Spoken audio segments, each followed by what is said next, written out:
はいはい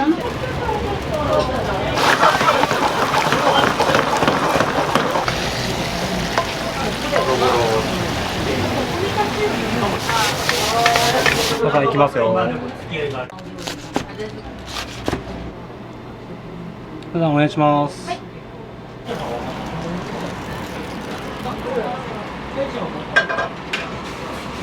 マスターの探求心よね。中華にかける探求心。料理を作りたくてしょうがないっていうの。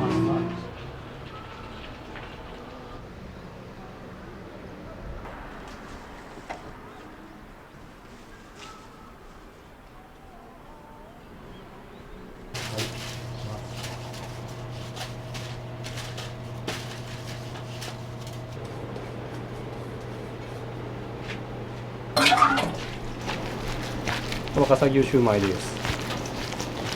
まあ、福井の牛って言ったら若狭牛じゃないですか。近くの若狭牛の牧場やってはる牛若丸さんから仕入れてます。食感とか違いますか？やっぱ新鮮なんですよね。牧場近くにあって、もうすぐ新鮮な肉入るんで。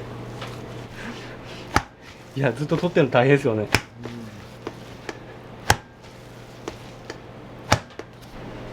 玉ねぎとくわいと干し椎茸とクミンです。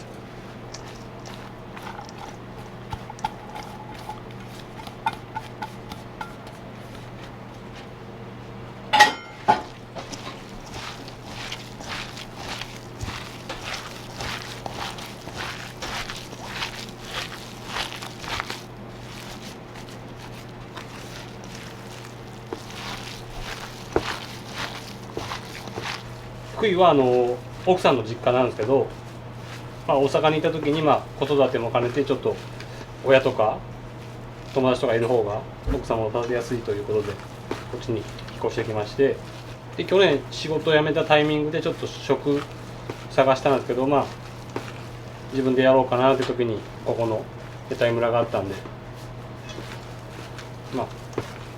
とりあえずやってみようかなって感じで。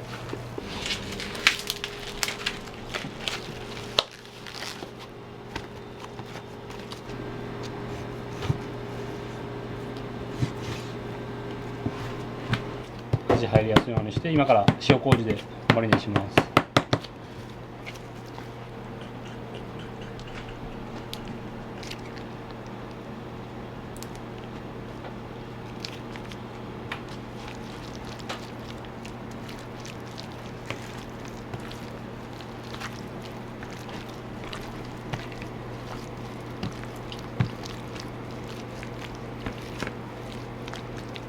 焼いた後も柔らかい状態にチャーシューが仕上がります。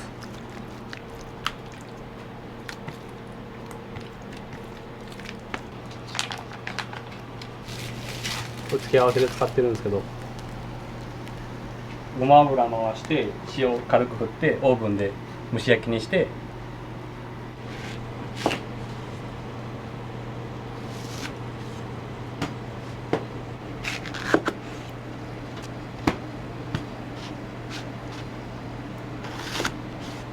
今から白ワインで炊いてコンポートにします。お客さんは最近は半分ぐらいが常連さんで、ちょこちょこっと観光客の方と初めてのお客さん、半分ぐらいリピーターですかね、最近は。ありがたいことに。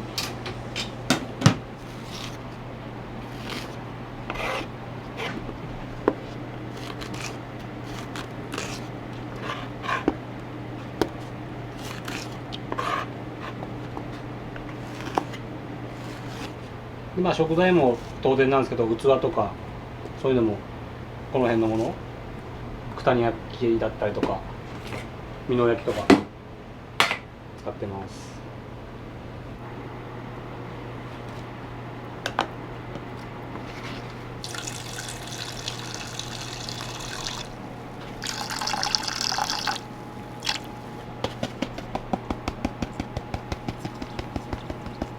暗いですよね。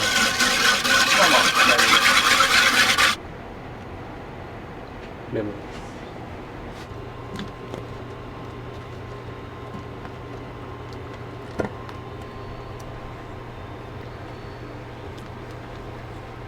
沸かしたシロップにつけてちょっとこのまましばらく冷めるまで蒸らします。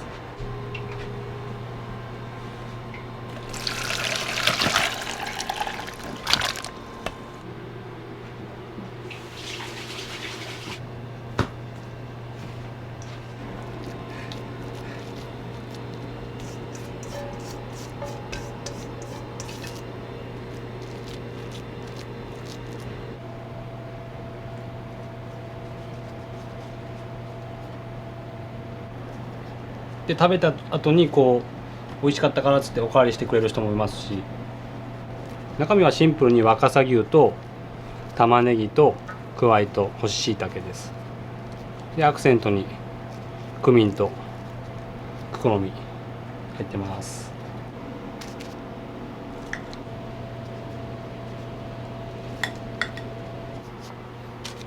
これクミンです。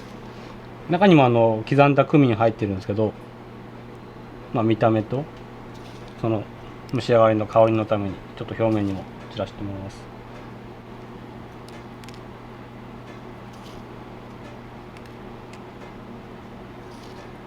で上に彩りで戻したクコの実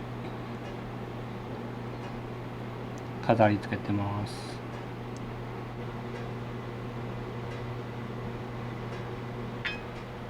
結構緊張しますねこれねで普通のシューマイと若狭牛のシューマイです。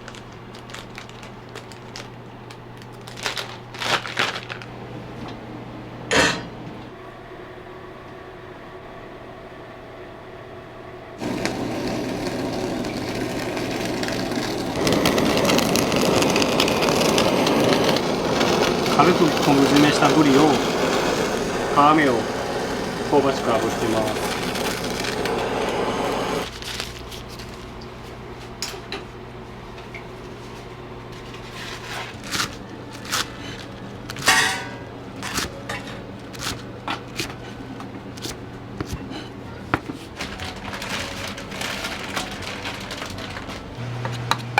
調味料のセット。これカダイフです。トウモロコシのでんぷんで作った細い衣みたいな、こう揚げるとこうサクサクになるフランス料理とかトルコ料理で使う衣なんですけど、もう僕の中ではここでやってることをちょっとブラッシュアップしたらもう外でもできるぐらいの料理はやっておきたいなっていうのはあるんで、この甘エビは三国の瀬越水産さんの福井甘エビ、メスのサイズのいいやつ使わせてもらってます。であとはオーダー取ったら揚げたら完成で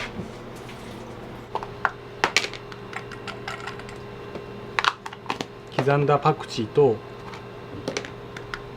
生姜のみじん切り、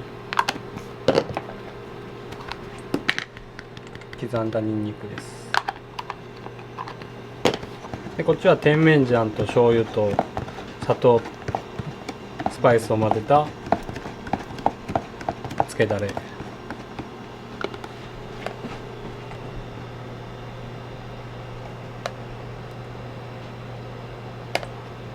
ちょっと甘めですね。甘じょっぱい感じですね。甘じょっぱい。はい。で結構しっかりめに砂糖入ってるので焼き上がりにいい感じに塩麹でマリネした肉を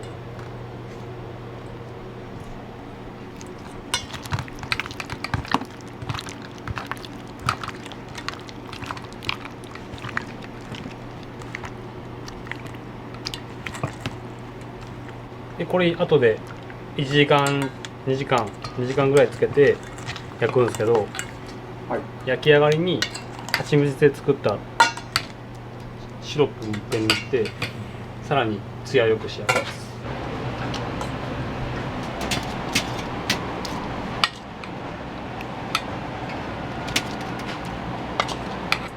でこのままオーブン300度で10分ほど焼きます。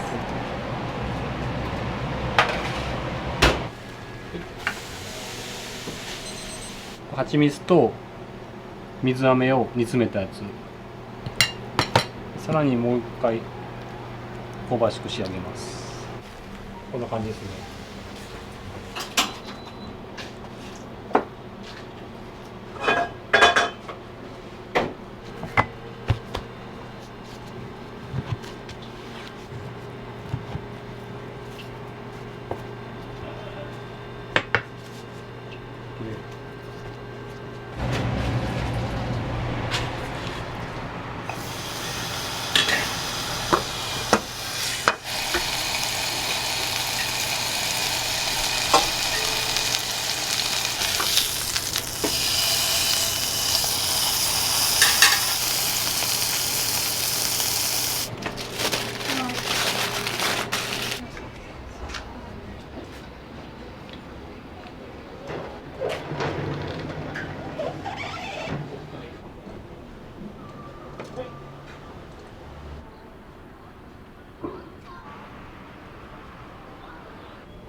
出前でもいいから食べたいとか、相手が電話するとか、なるほど。いろんなバージョンが。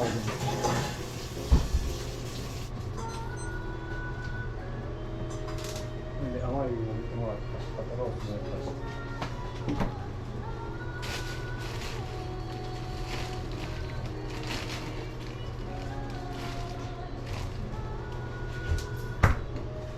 いらっしゃいませ。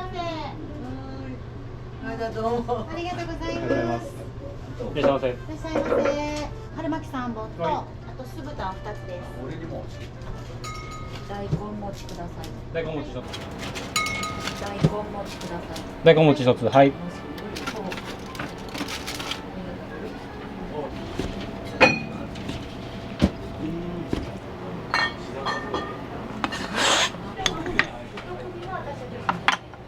父さん、これ。はい。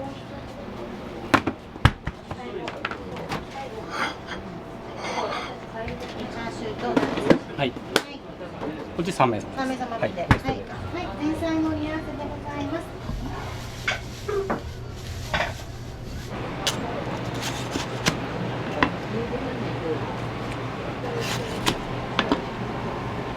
よいしょ。はい、お願いします。はい。お待たせいたしました。ありがとうございます。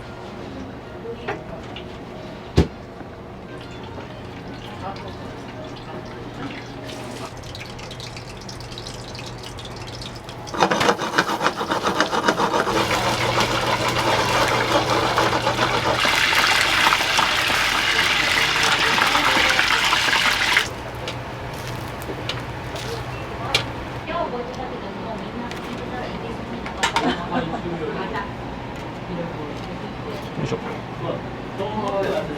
大根餅お待たせいたしました。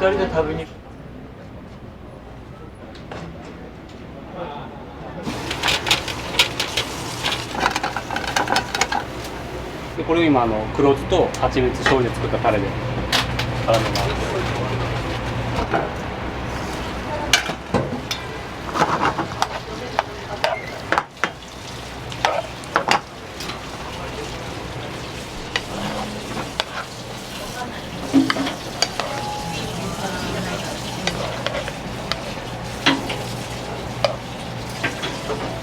ほぐしたザクロです。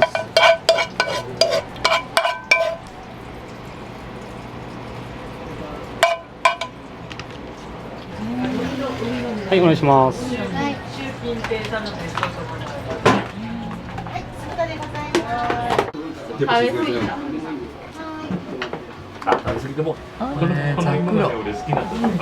そうそう、お芋ね。うん、美味しそう。いただきます。いただきます。ナストロトロ。ザクロ。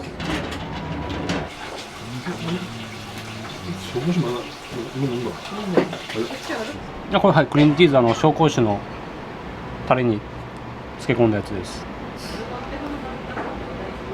あ、うちの畑なんですけど。これしっかりとってください。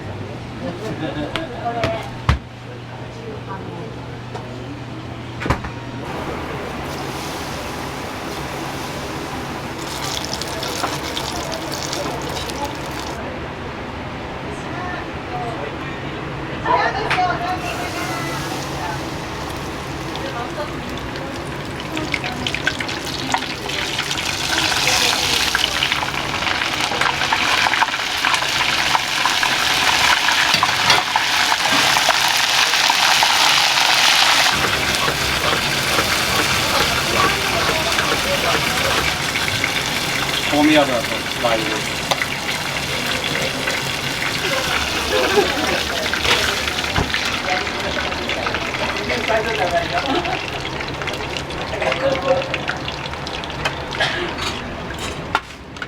カリカリです。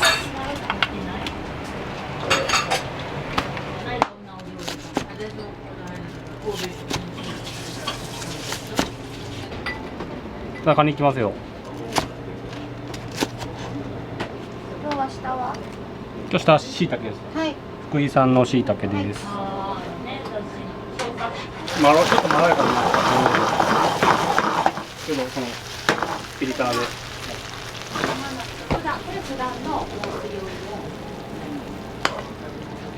こっちが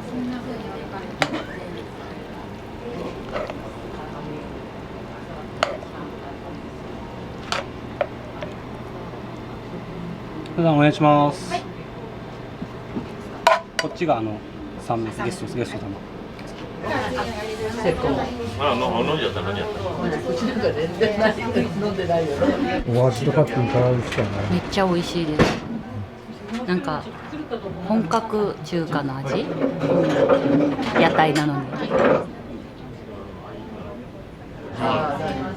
数が多すぎて。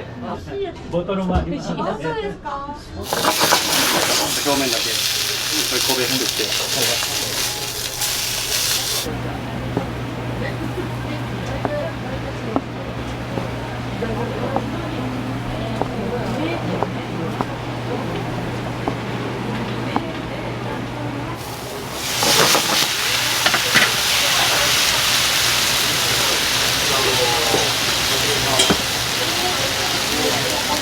まあ、いくそうじゃん。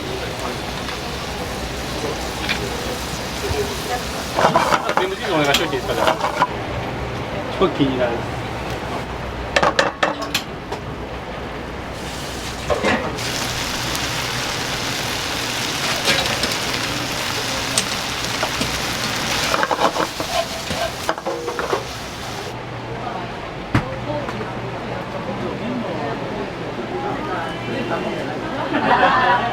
このお店のわ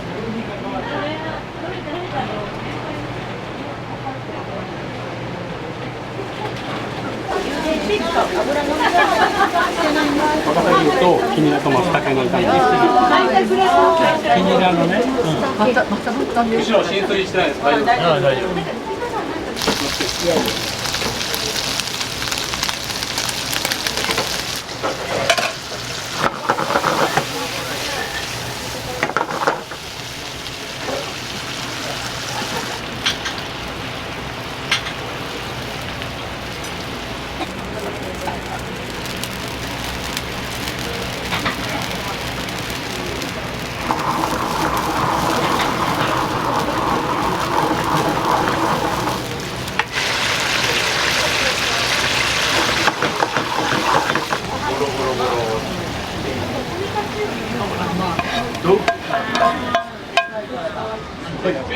つけて。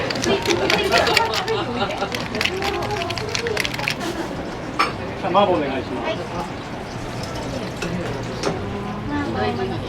パパの話してって感じで。やってしまいました。はい、じゃあいただきます。はい、お先に。返さないの。あ、そうか。いいよいいよいいよ。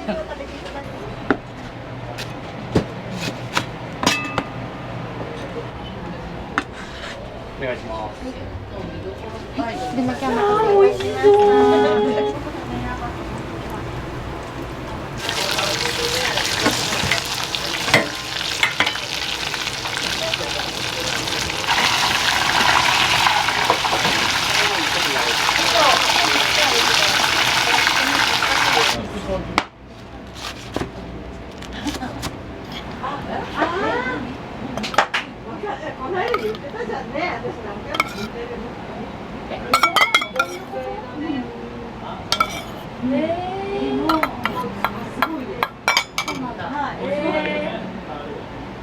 こんな感じです。作ろうと思うとあれだけど、それを再現してるのがどん兵衛の麺。トートシェルのユリーソースです。はい、お待たせしました。横にナス使ってます。はい。このお店の魅力ってマスターの探求心よね。中華にかける探求心。一緒に喋っててもとにかく料理を作りたくてしょうがないっていうの。そうでそのソフトシェルクラブを最初に頼んだ時もやっと頼んでくれる人がいて俺作りたくてしょうがなかったんだって言ってた時にはあ頼んでよかった食べてよかったっていうその繰り返しだから次来た時に何があるんだろうとか中華の美味しいこういうお店って少ないんですよ。減ってるの。ここへ来るお客さんみんなそういう料理を食べたくて来たっていう国の人が多くてなんか久しぶりにこういう楽しい中華を食べたねみたいなそうだから期待してるんですみんな福井のみんなが期待してるんです。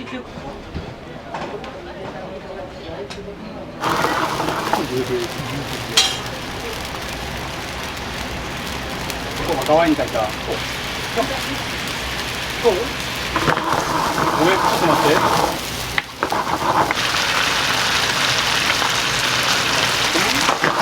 まあ、いたけどね。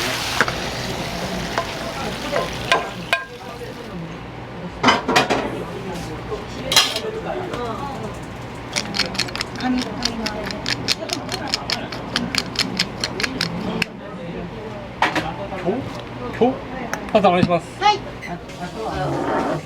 素敵な大人の人たち。でもなんかいな。こ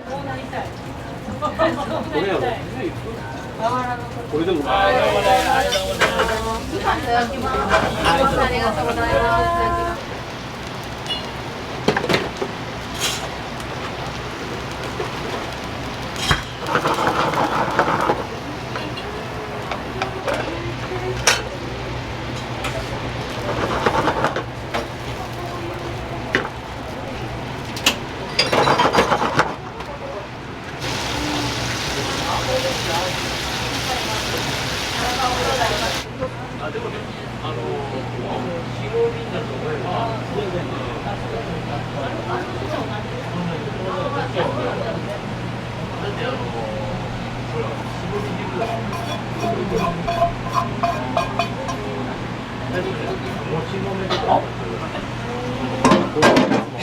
この値段では多分出ない。風麺お待たせいたしました。上海ガニ味噌煮込みイフネ。ちょっと取って皿に取ってまでばいい。そう。はい。あと頑張ってください。はい、ありがとうございます。気をつけて。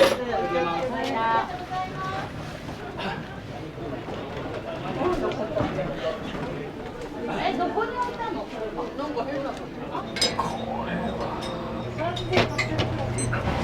お待たせしました。三種盛りです。すごい気になります。赤い袋に乗ったのがワカサギ牛とクミンのシューマイで、黄色いのが普通の豚とエビのシューマイで、手前が森わかめとペンネルで作った牛エビ餃子です。なるほちょっとでも味ど。付いてますけど、お好みで酢醤油からしでお召し上がりください。はい。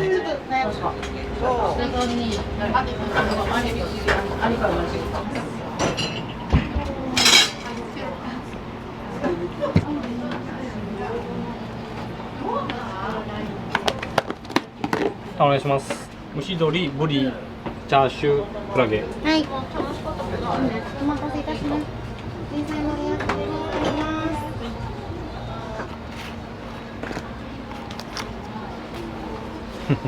あ、これこれ。こ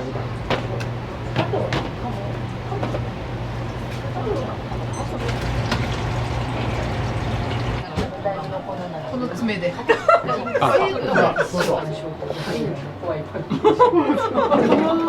色いのがシューマイで、赤い黒いのが乗ったのがワカサギとクリームのシューマイ。鳥今食べはるから。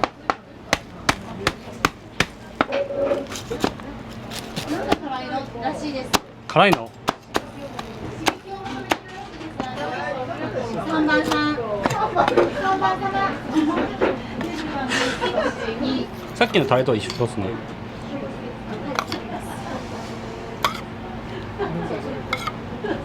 ネギたっぷりが美味しいですね。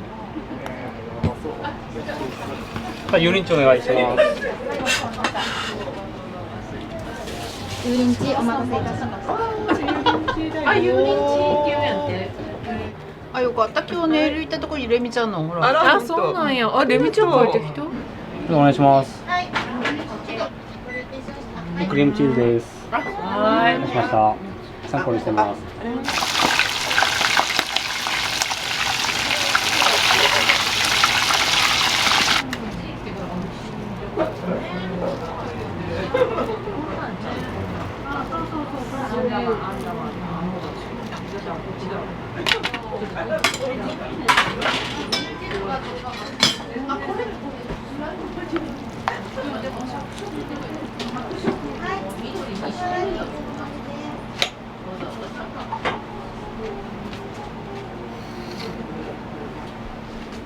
淡いネイビーチーズです。これ全部食べれる？卵と食べれます。あ、これ違うな。なんだっけ？フリッターっていうのじゃない？あ、これソフトシェルクラブのフリットの卵入り。これですか？はい、中華でなかなか美味しいお店ってないから、でちょっとおしゃれ。本格的なこういう食べれんよね。食べたい。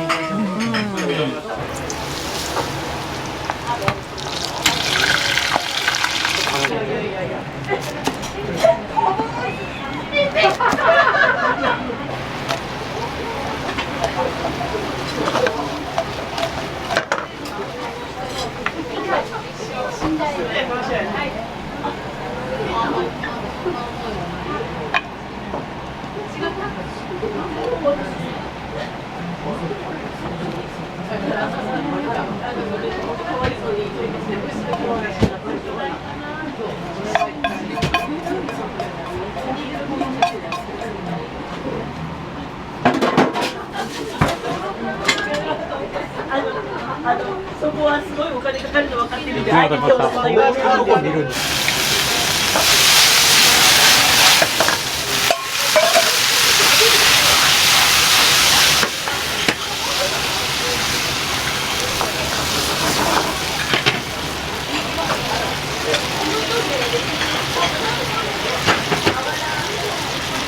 たまり醤油とオイスターソースの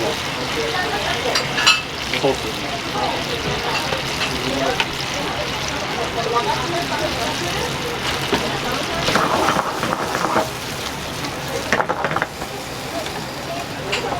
ごま油とスープを乳化させて、濃度をつける。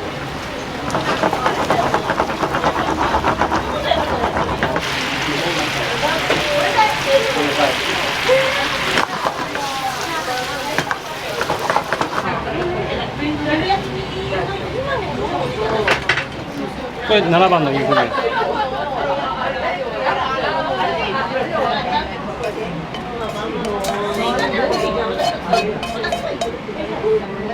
これ多分全部かな。はい。さすがにいいね。この間この店で聞いたと思うんだ。どっかで店やってるって言って。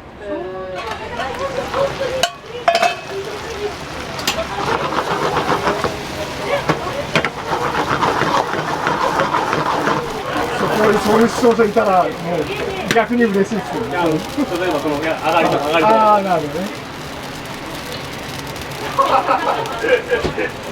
麻婆とか変わらないですけど、季節もんでそのタイのフルーツとか野菜とかは全然変わるんで。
10年20年ぐらいバイトしてるし。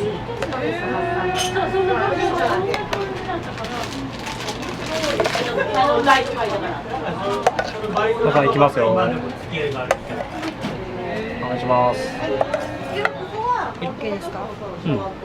正面から行きます。お皿を2つ。レンゲも一ついただいて。レンはいはい。美味しそう。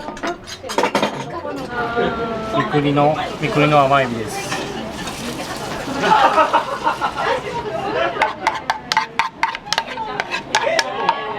瀬越水産さんの甘エビです。はい、お願いします。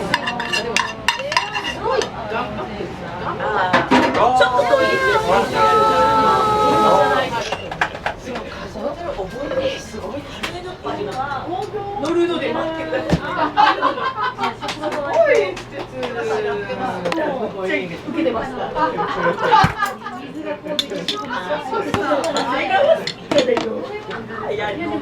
それはやりそう。こういう感じ。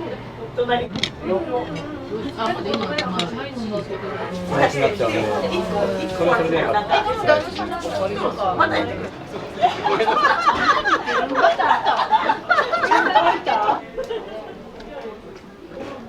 ホテルとかも忙しい時こうやってなんかちょこちょこっと食べれるものを作ってざっと食べてどうぞ。ありがとうございます。寝るとあ、どうぞ。はい。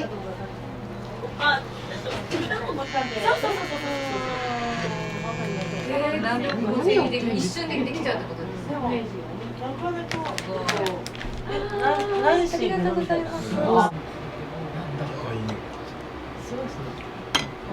あ、さっきのブリちゃん。ああ、あのソースめっちゃ美味しかった。瞬間燻製。アラカルトであるんですけど、取ってなくて見るか？緑。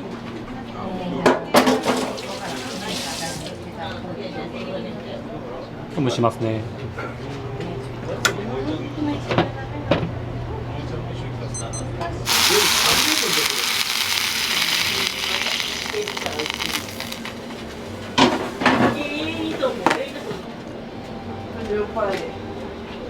家まで送る。はい、お願いします。下キニラとネギです。はい。ごめんなさい。こういうの食べたかったけど、こういうの食べ方なかった。本当美味しいんでまた来ます。美味しいですよね。本当美味しい。表面のこの焼けてるところが多い。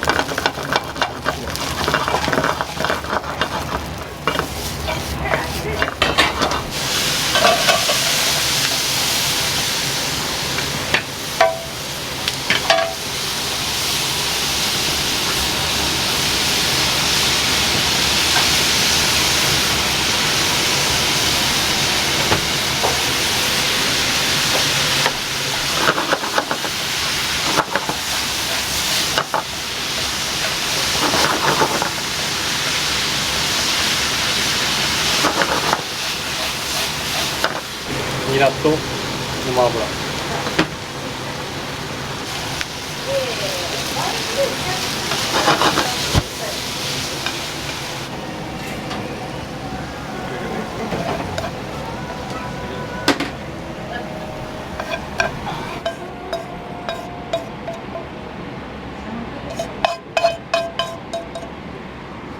願いします。はい。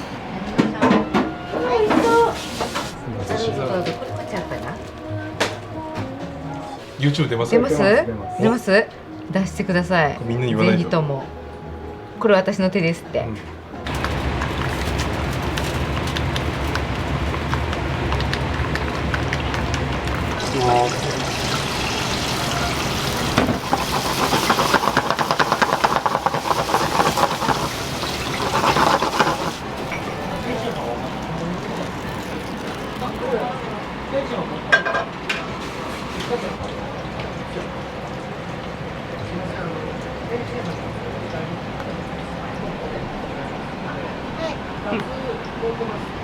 あ、1個お持ち帰り、1個2つとも食べはるってことですか。はい、わかりました。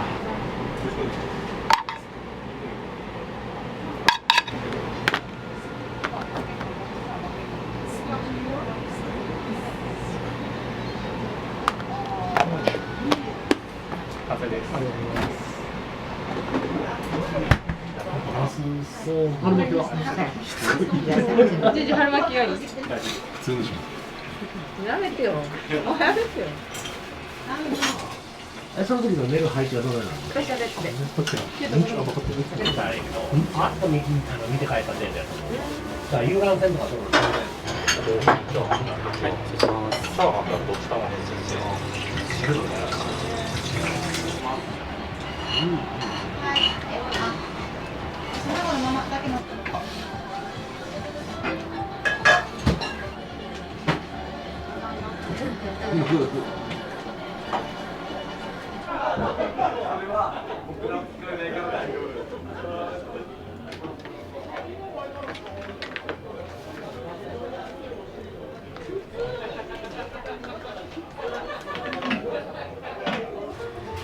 サービス。やったー。めっちゃ幸せ。メニューにないですこれ。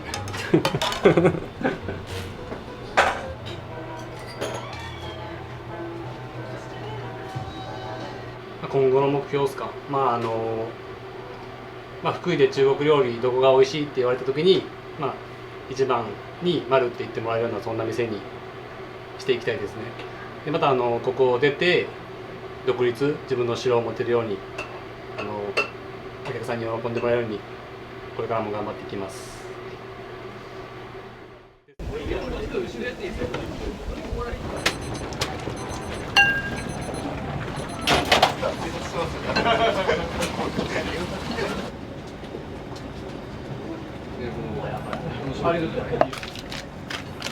お待たせしました。ネギラーメンです。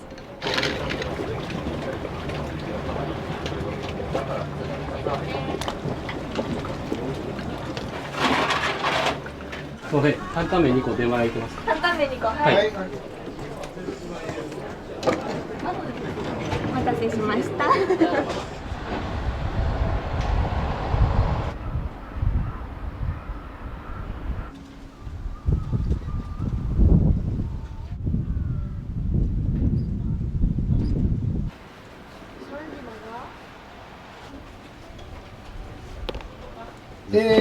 去年の3月ですかね。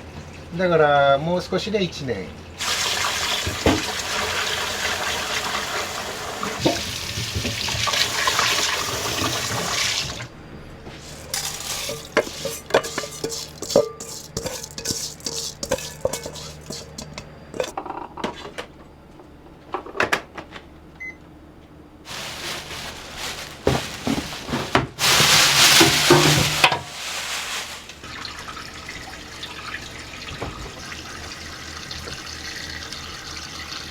一番人気はやっぱりネギラーメンですかね。黒マー油ラーメン、あと醤油豚骨なんかも今結構人気ありますね。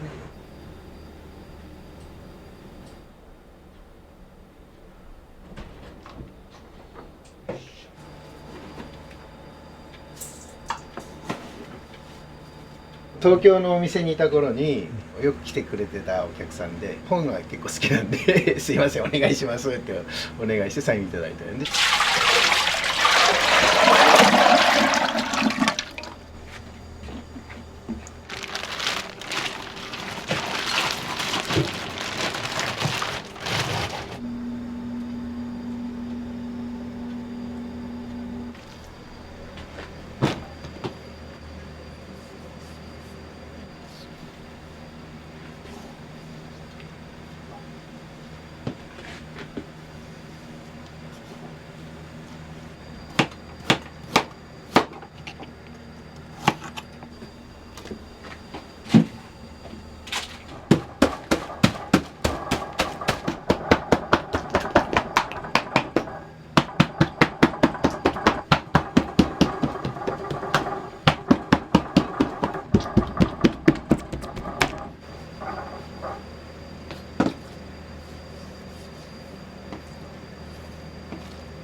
ボイルしたあれですね、もみじね。この爪が匂いの元、もみじ扱う場合は爪取った方がいいですね。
一応一味と10種類ぐらいのスパイスで作った自家製のラー油です。はい。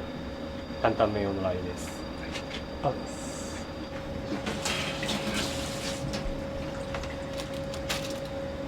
うちと丸さんのコラボラーメン、濃厚豚骨、担々麺。このラー油なしでは語れません。はい。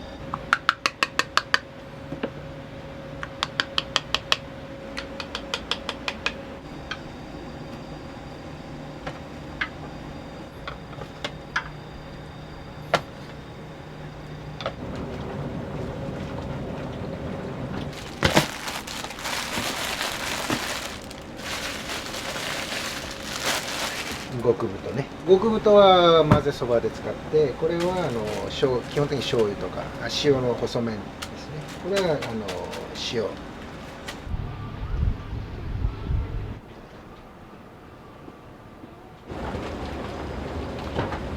で2時間ぐらいするとちょっと白濁してくるんで、そのタイミングで油を入れて。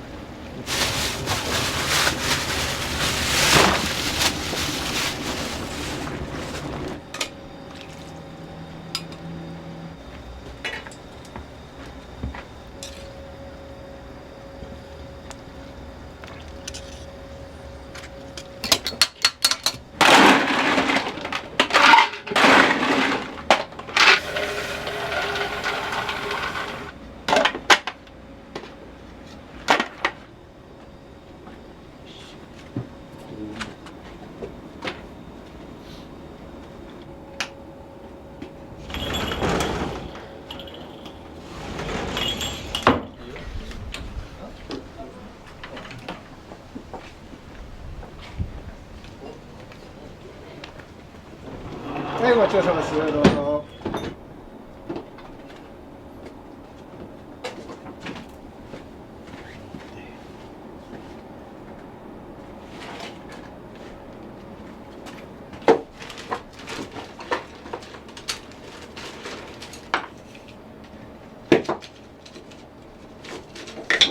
どう思います？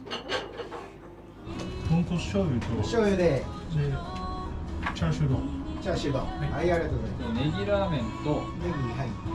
豚骨醤油で。醤油が必要です。はい。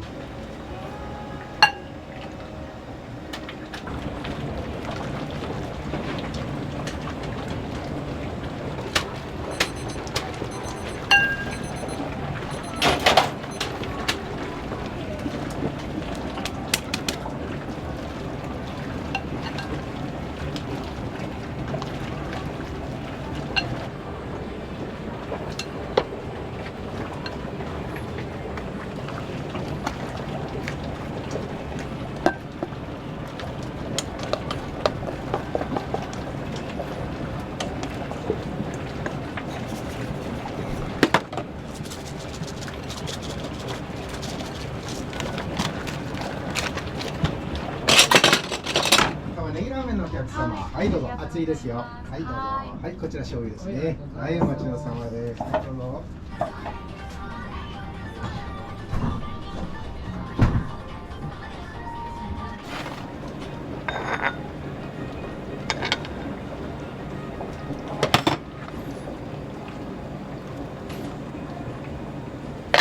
チャーシュー丼になります。はい、そうチャーシュー麺。チャーシュー丼ですね。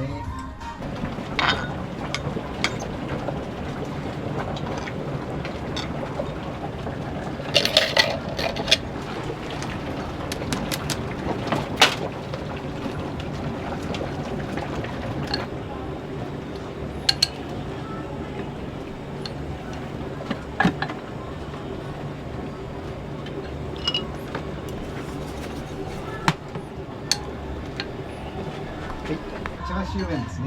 はいはい、チャーシュー麺ね。はい、お待ちください。あとはずっと水がなくなる。そうそうそうそう。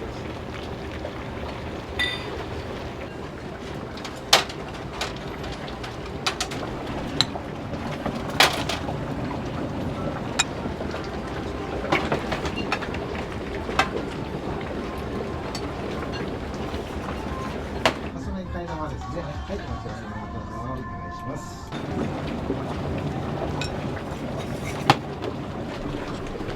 ごちそうさま、替え玉になります。はい、どうぞ。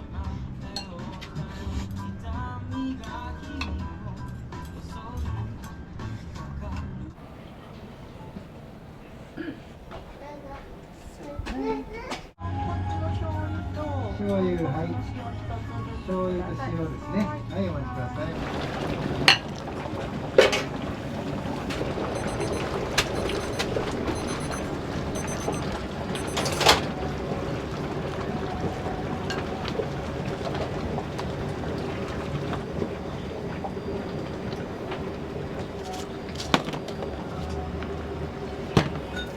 はい、こちら醤油。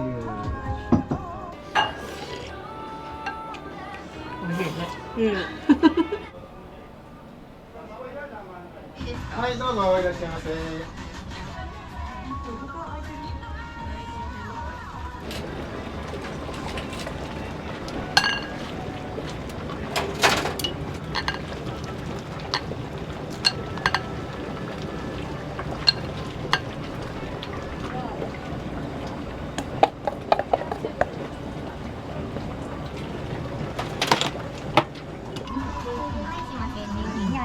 これ終わったらご飯ね。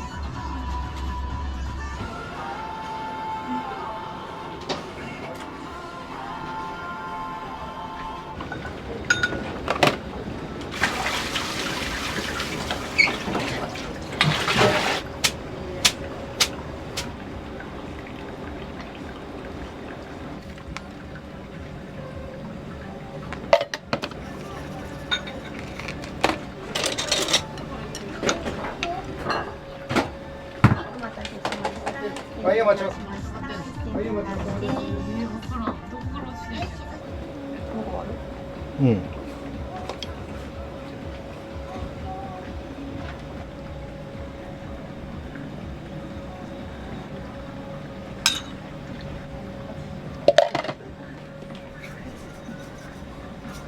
はい。お待ちしました。ちゃんとまだね。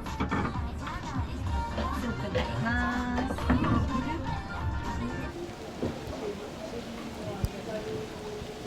すみません、担々麺2個出前いけますか。担々麺2個。はい。はい。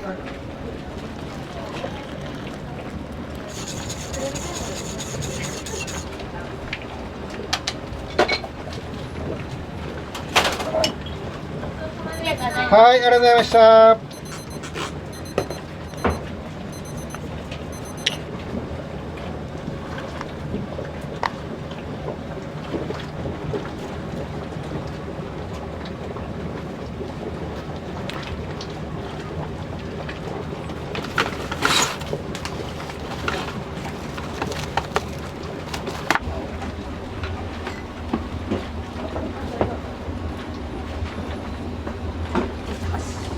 うござい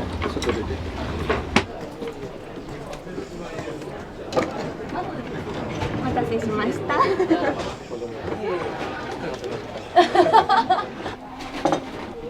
い、みんなで。YouTube 撮影。わー。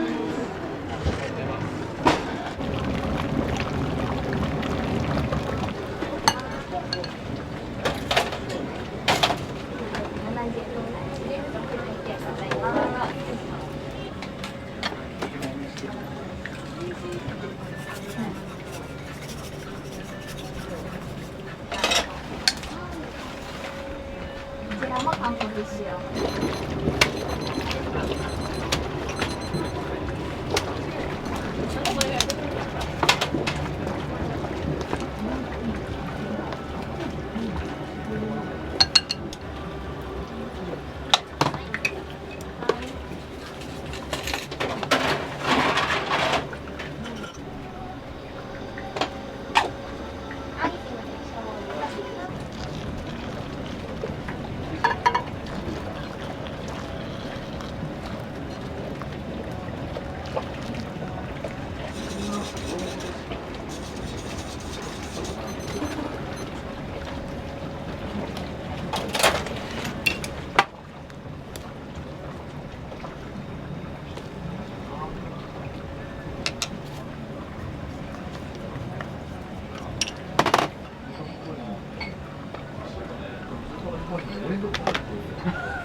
先輩がそう出世嫌な思いしたことある。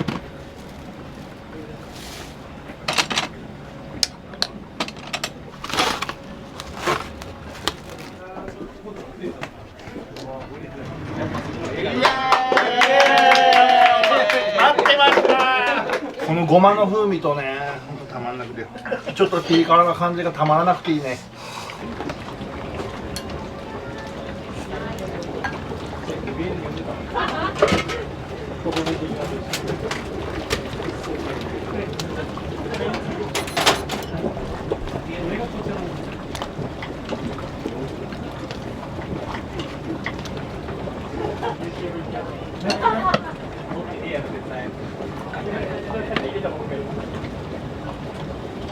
サプライズ。は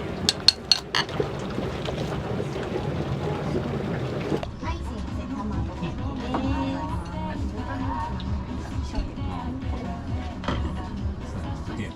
やけど。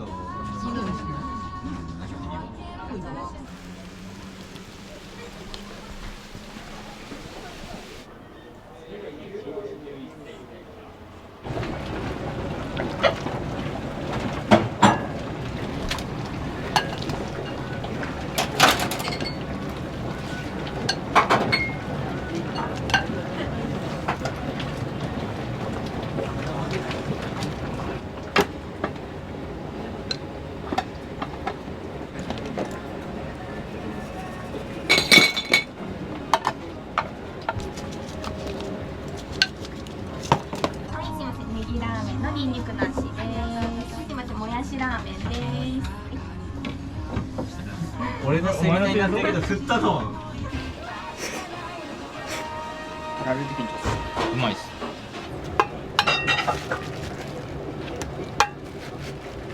そのスープまあ一食やな。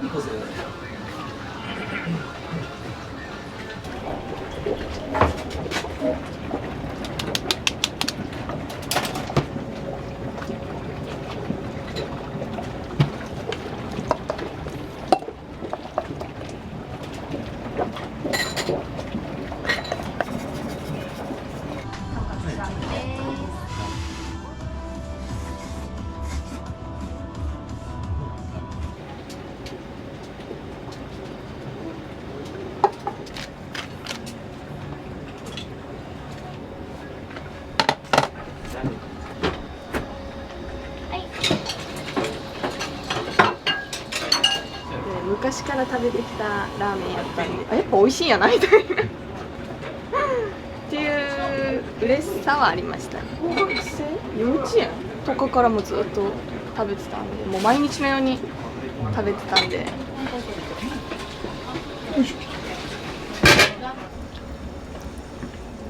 揚げていきます。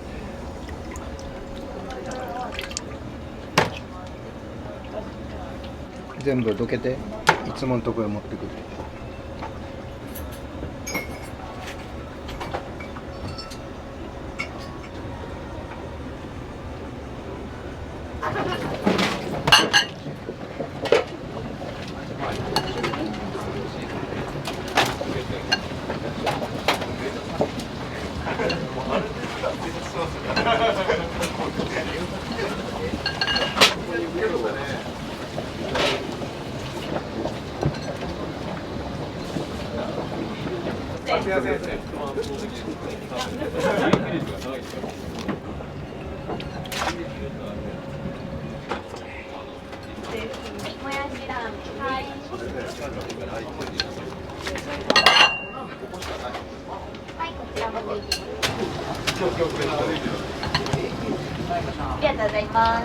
はい、ありがとうございました。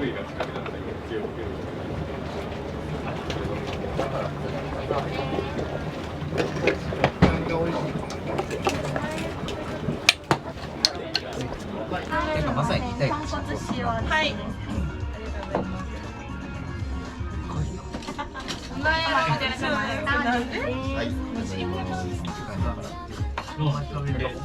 そうだから日本だって。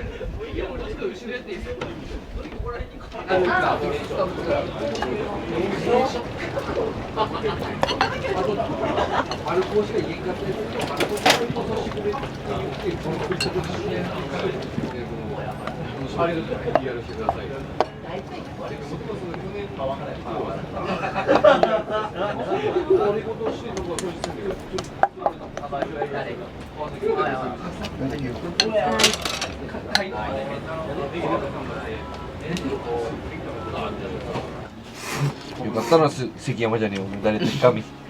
有名人。だよ。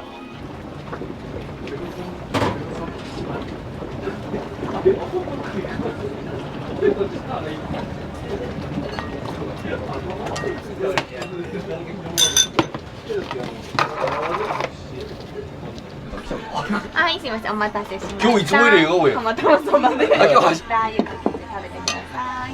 あ、確かにもらっていい？あ、いいよいいよ。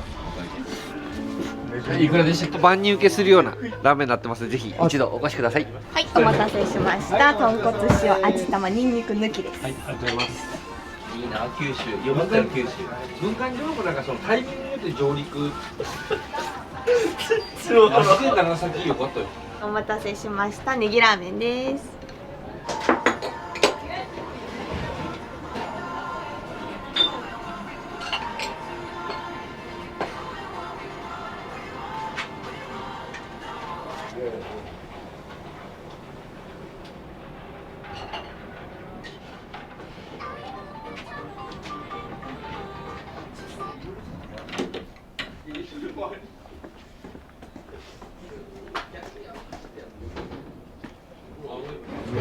メニューいろいろやりたいけど、もう一人ではねちょっと手に負えなくなってきちゃってるんで、もうこれ以上増やすのは無理なんで、質クオリティを安定させたいなっていうところですかね。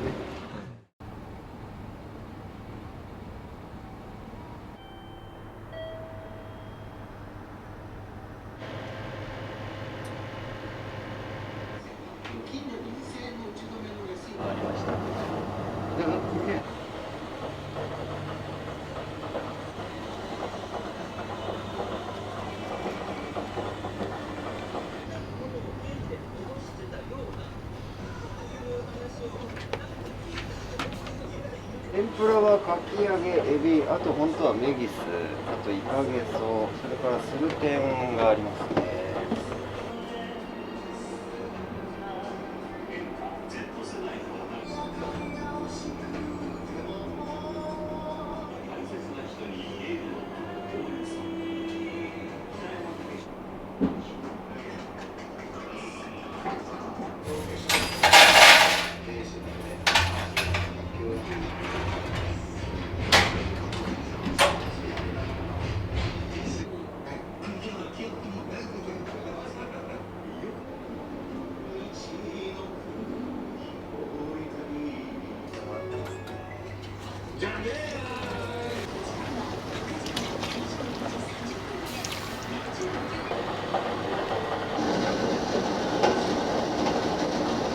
でが数秒です。でちゃんと茹でて乗せてお渡しなので、早ければ10秒ぐらいですね。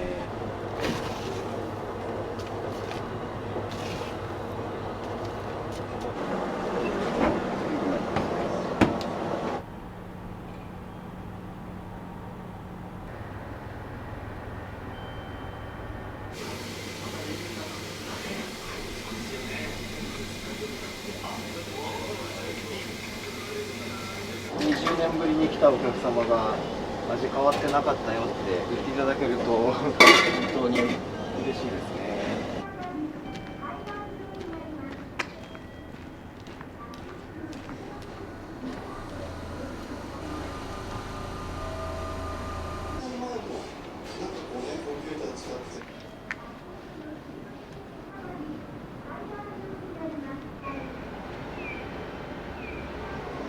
6時を回りました。ここで朝がやって雪になりそうなみぞれが降るかどうか気をつけてお過ごしくださいね。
でも特に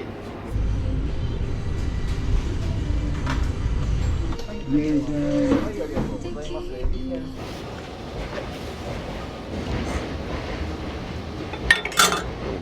はい、お待たせいたしました。イカゲソ天そばで。はい、ありがとうございます。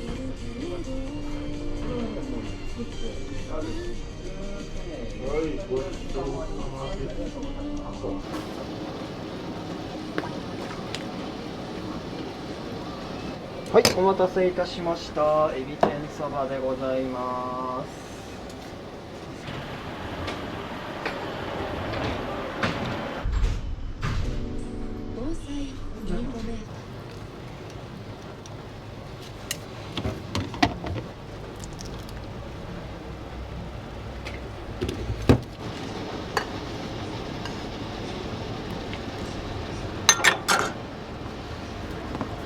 はい、お客様お待たせいたしました。もずくそばでございます。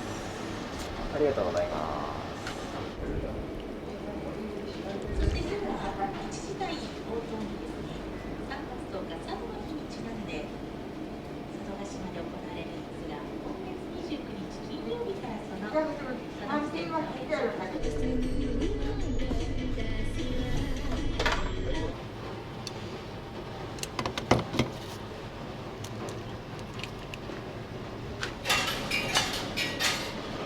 はい、メギス天そばにもずくご追加のお客様お待たせいたしました。は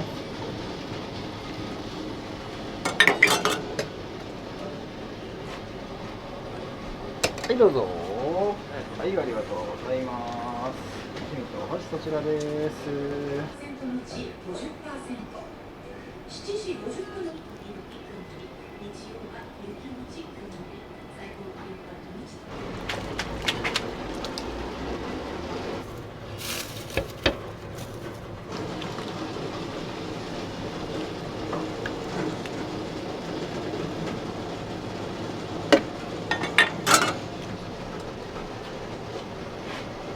はい、お先に天津うどんです。お待たせいたしました。は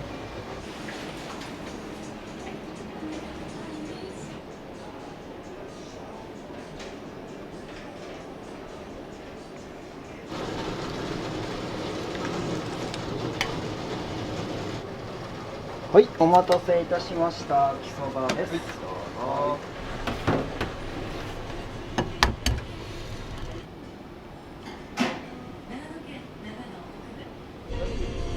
そばに生卵ですね。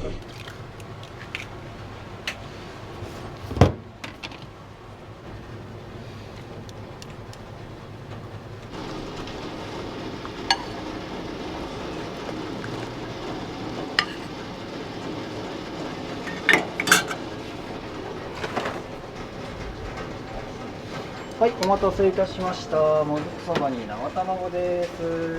いらっしゃいませ。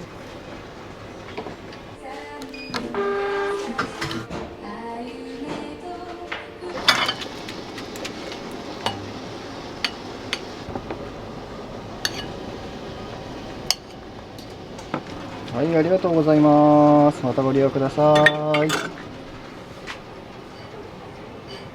内陸部や山間部を中心に南越は曇りのち雨、降水が予想最高気温が8度です。曇りのち雨、降水確率は 20% のち 50%。今日午後6時までの降雪予報、上越妙高エリア0センチです。では周辺地域の今日の顔です。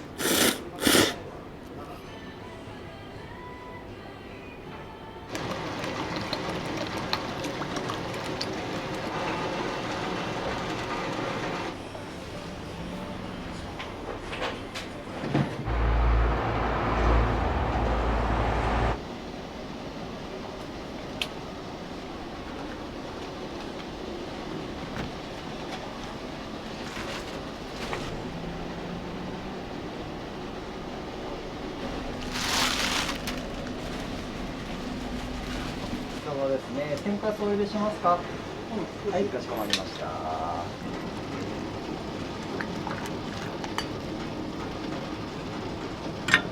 はい、お待たせいたしました。木そばです。どうぞ。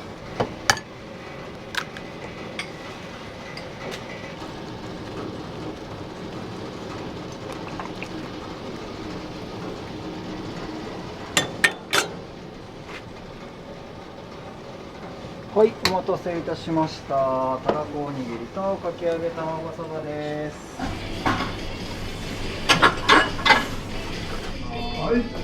はい、お願いします。はい、イカゲソ天そばに海苔ですね。かしこまりました。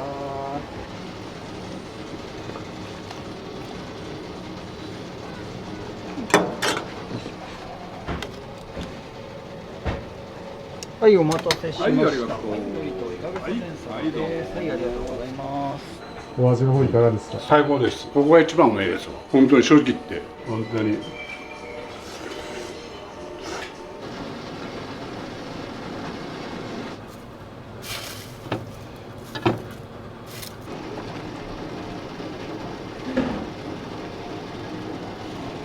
はい、お待たせいたしました。天津うどんでございます。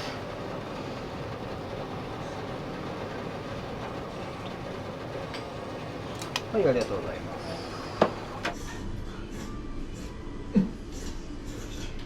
はい、お預かりします。はい、和風中華ですね。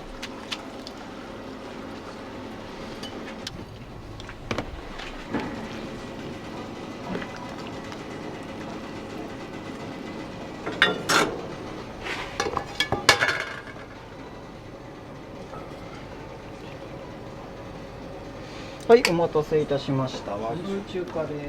どうぞ。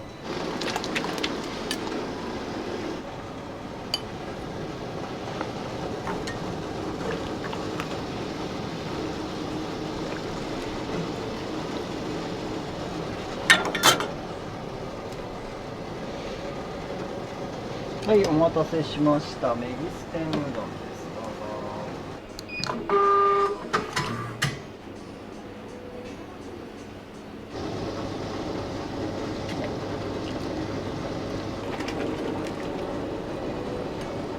はい、お待たせいたしました。天津うどんです。どうぞ。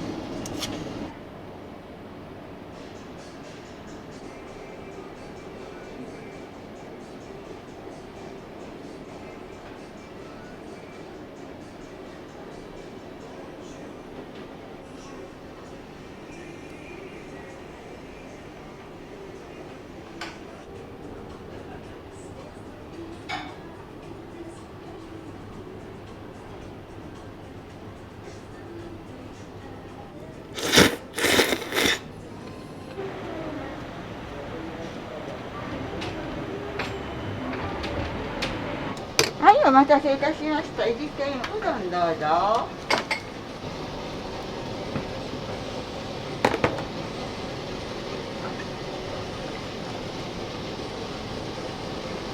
仕上げ天うどんの海苔入れです。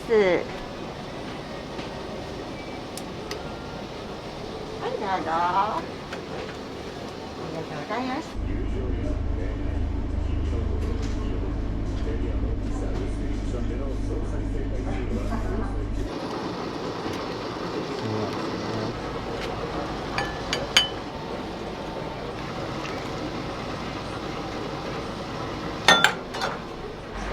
お待たせいたしました。ベビス天うどん上がります。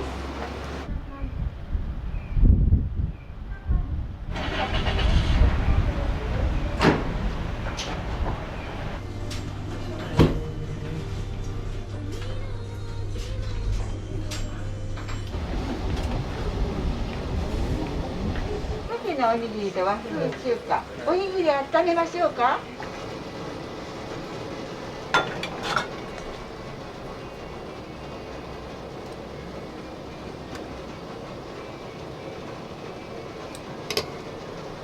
鮭のおにぎりと和風中華お待たせいたしました。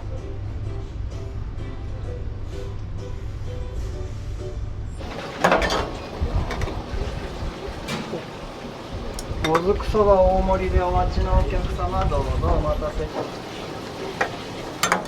天津そば大盛りでお待ちのお客様。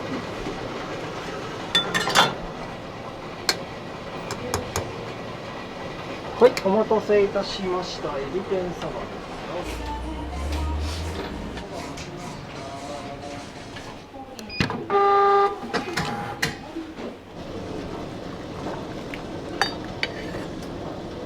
ごちそうさまです。どうぞ。と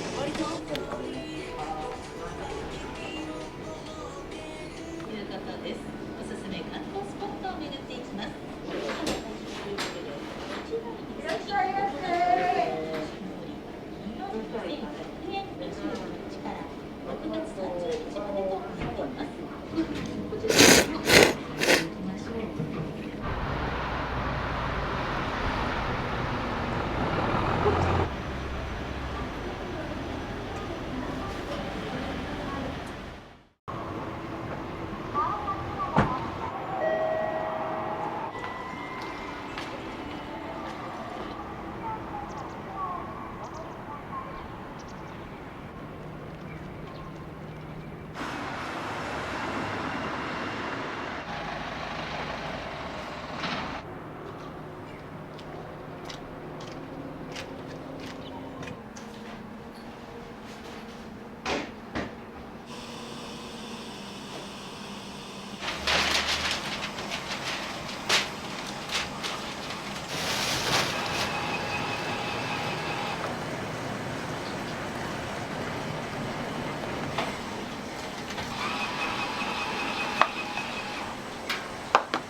かき揚げはやっぱり人気ですか？そうですね、手作りなもんで、いちいちどう頑張っても120、30人ぐらいしかできないんで、それから全部完売みたいな。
通してるの。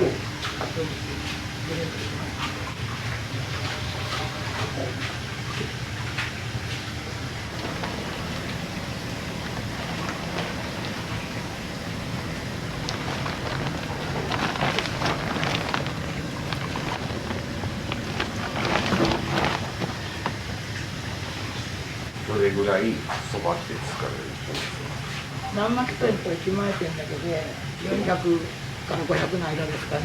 週末になるともうちょっと多いですけどね。ありがたいことに。創業自体は100年超えてます。駅弁の方で。はい。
関西そばのお客様、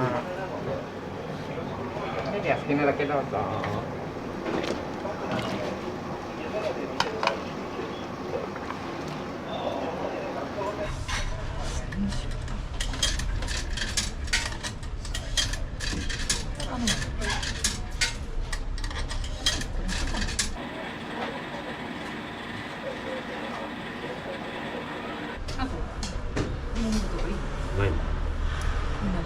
ない。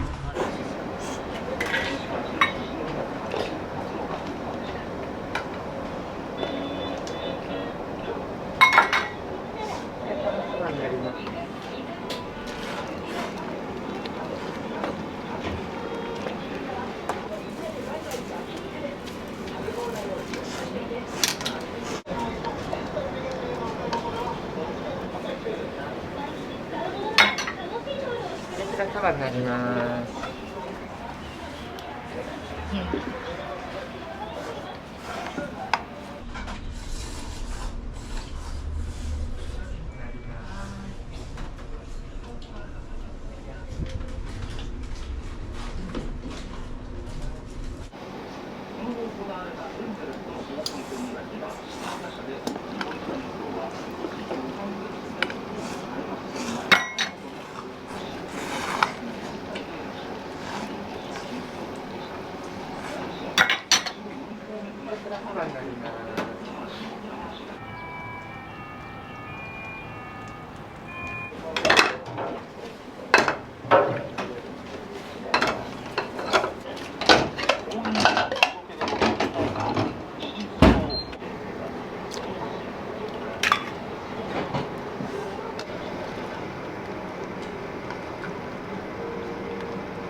天ぷらそばになります。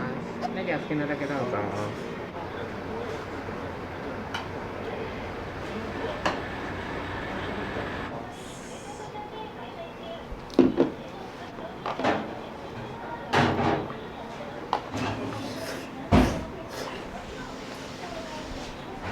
提供のスピードが速くってたまに食べたくなるんで、時間がある時だとだしにネギ入れて結構飲んだりするんですけど、それが結構美味しくってきたりする感じですね。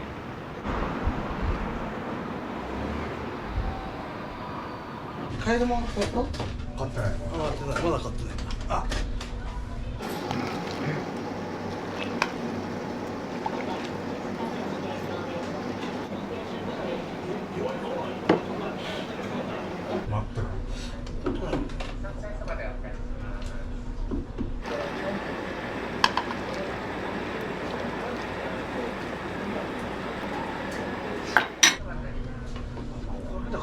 したらチームできる。このつゆが好きなんですよね。おすすめのトッピングみたいなのあります？食べおすすめはコロッケです。山菜ですかね。はい。どうも。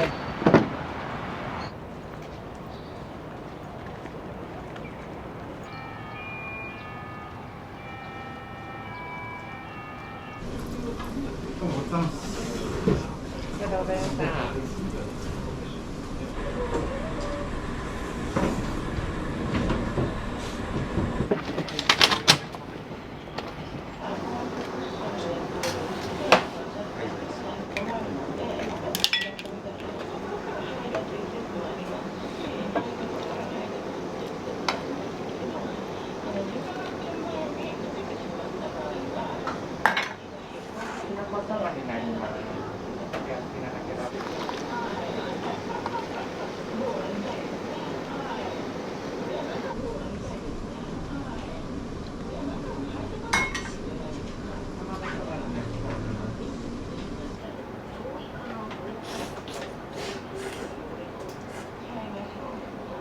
長野のね食べ物はやっぱり正直ですよね。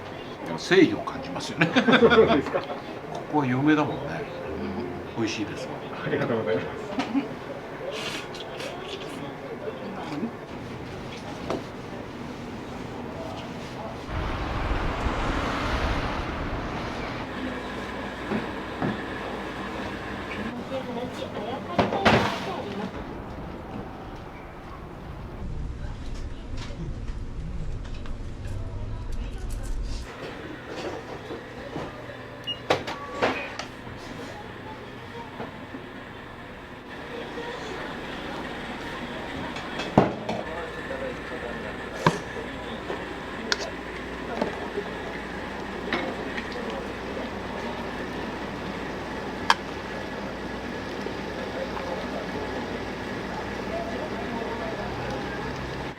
そばになります。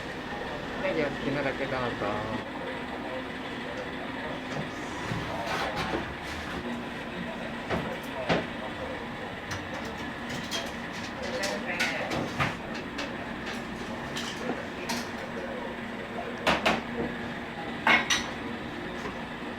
そばになります。ネギお好きなだけどうぞ。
ありがとうございました。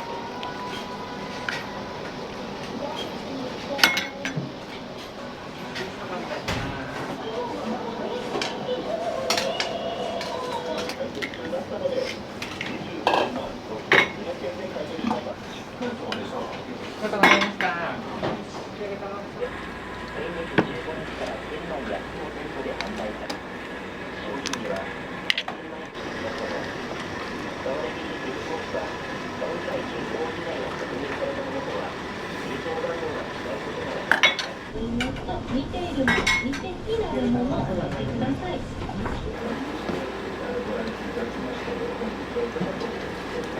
ありがとうございました。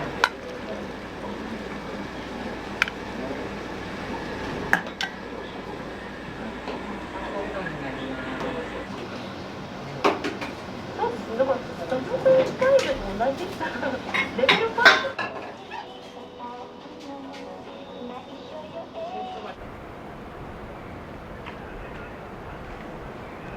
どれぐらいの頻度で来るんですか？あれ週1とかで。あ、そうなんですね。安くて美味しいんで、コスパいいんで。いつも何頼まれるんですか？いつも天ぷらそばです。めっちゃ美味しいです。おすすめ。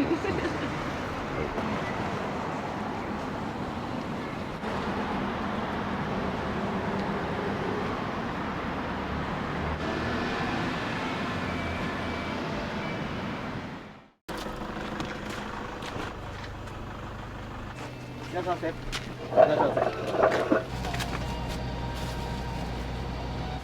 だきます。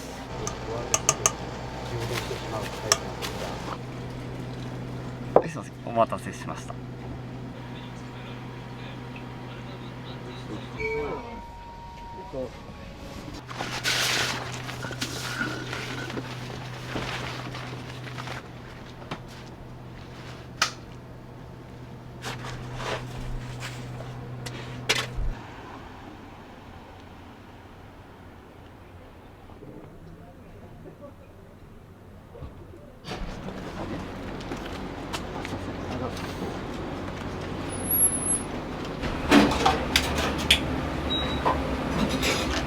きっかけとしてはこの町をやっぱ活性化させたいっていうところと、幼い頃に父親に敦賀のラーメンの屋台のラーメン連れてってもらったことがあって、母親の一緒でご飯をこう夜中に子供がラーメンを食べるっていうのがすごい思い出深くて、そこが一番のきっかけになってますかね。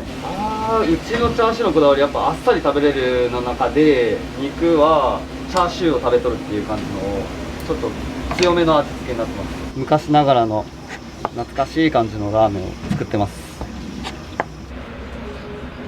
まなちゃん、ピッチャー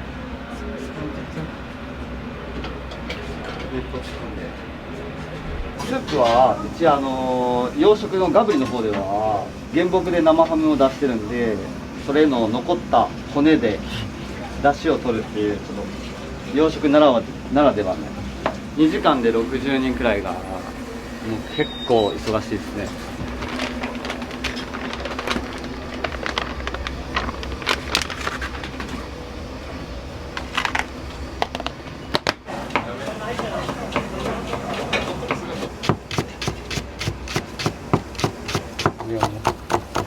ですって言っとったから「あ、うちもやよ」って言ったら「一緒やね」ってなって、もっと前入れやすかったんやけどね。麺はうちは今の最新の技術で作られている瞬間冷凍のやつを使ってますね。提供まで湯がいて40秒で上がるんで、やっぱそれが一番の強みかと思います。僕らみたいなところは回転数がなんぼなんで、でかいやつだ。それこれ今冷たいやつがサラダこうやって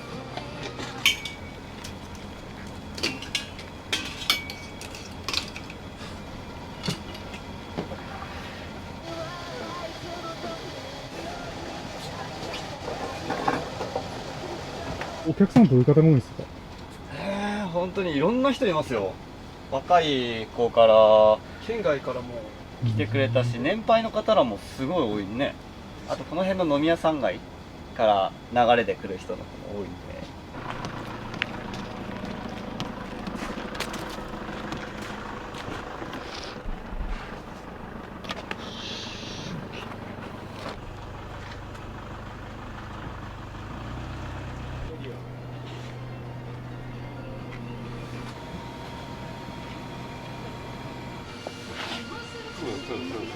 いらっしゃいませ。いらっしゃいませ。いらっしゃいませ。真ん中の方へいかがですか。どうぞ。いらっしゃいませ。い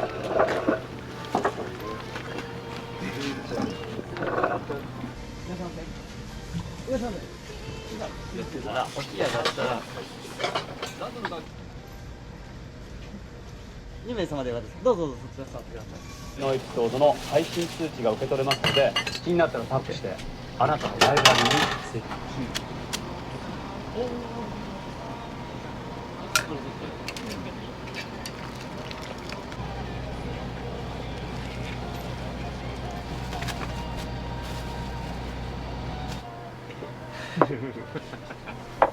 今出しますね。いただきます。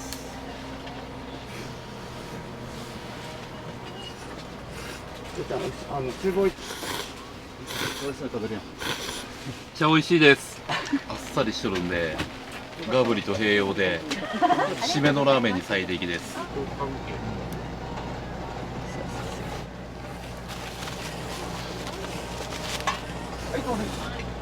ません。お熱いのでお気をつけください。しました。ちなみに屋台ラーメン初めてです。そしたらこちらのニンニクかこの調味料があるんですけど、うちのおすすめはニンニクを10円玉サイズで入れていただくと、ぜひ一回食べてみてから試してみてください。はい。し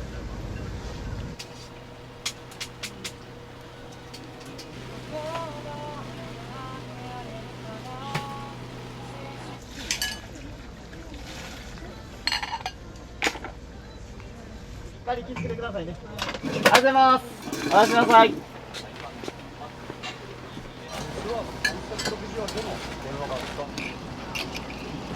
ありがとうございます。固めの。はい。ありがとうございます。美味しそう。来ました。ちなみにお二人は屋台ラーメン初めてですか？初めてです。よかった。このまままず食べていただいた後に、ここに調味料あると思うんですけど、この調味料でお好みを作っていただくというのが、はい、うちのコンセプトになってます。はい、僕のおすすめはニンニクを10円玉サイズで入れてみてください。おいしい。ありがとうございます。どちらも1000円なんですけど、どちらにされますか？波で。波で。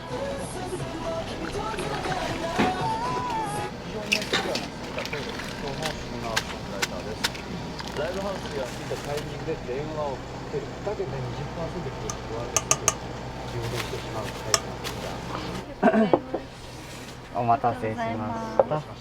まずそのまま食べていただいた後に、うちはニンニクを10円玉サイズで入れるとめちゃくちゃ味が化けるんで、よかったら試してみてください。ありがとうございます。ありがとうございます。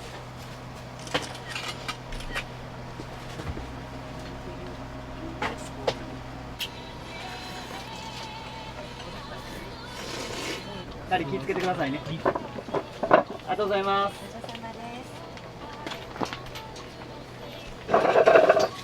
地域の人とみんなと仲良くやって地域も盛り上げていけたらいいかなと思うんで。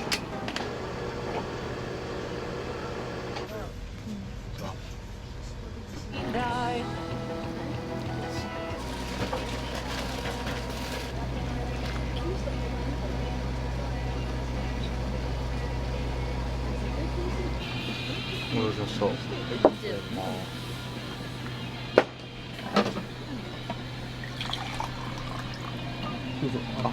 い。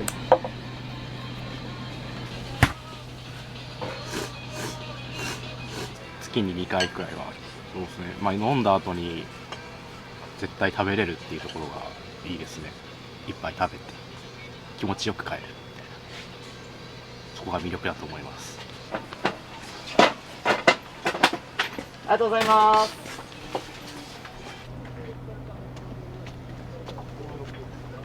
そうや。じゃあ波で作りますよ。お願いします。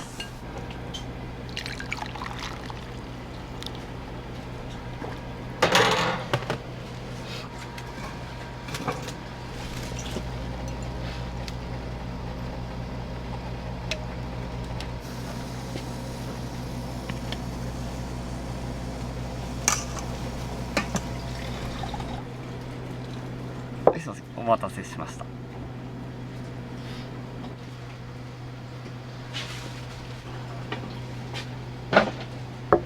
いらっしゃいませ。こんばんは。お願いします。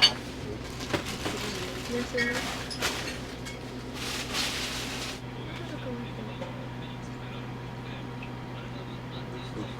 すごいね。それ初めてあんな裏側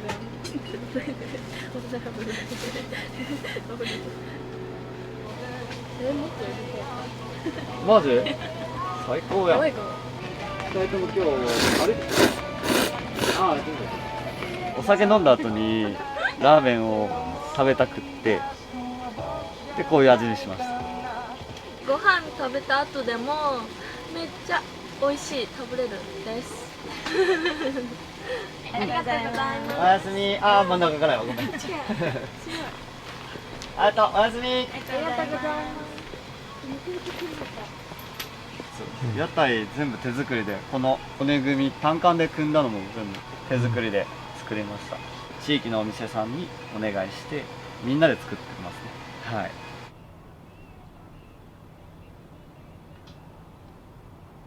2人です。2人で、はい、どうぞどうぞこちら。はい、うちのラーメン並とショとあって、はい、どちらも1000なんですけど、はい、皆さんもちろん並で、ありがとうございます。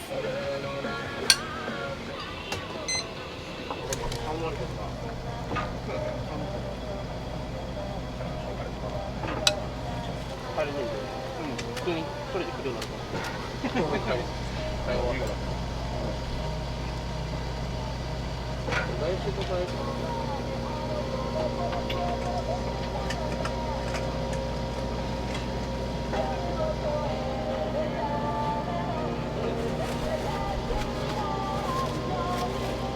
はい、お待たせしました。こちらをいただきますよ。はい。あ、すみません、ありがとうございます。はい、すみません。どうぞお召し上がりください。ありがとうございます。はい、いただきます。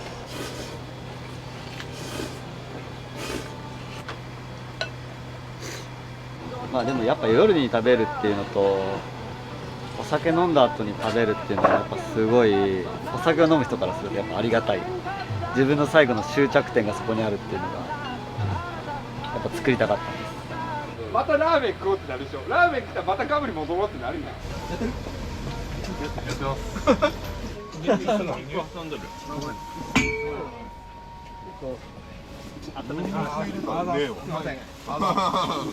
ニンニク入れたらうまい。すげえうまい。美味しいっすよ。でニンニクと胡椒入れたら、でも男として相手に入れたらない。それも受け入れよって聞きました。イカブリってまだ飲める。なんでお前らこうやって動画使えんようなことばっかり言うの。想像勝手についたもんね。初めて来ました。はい。あっさりして飲みの締めにはちょうどいいラーメンだなと。いやもうスープが最高です。本当に美味しいです。ありがとうございます。はい。ありがとうございます。はい、ありがとうございます。おやすみなさい。あー寒い。はい、おやすみなさい。ありがとうございます。開けてもらって大丈夫ですよ。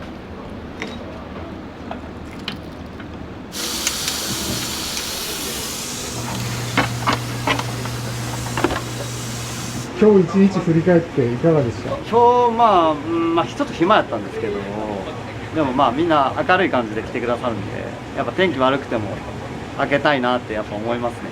これからも頑張りたいと思います。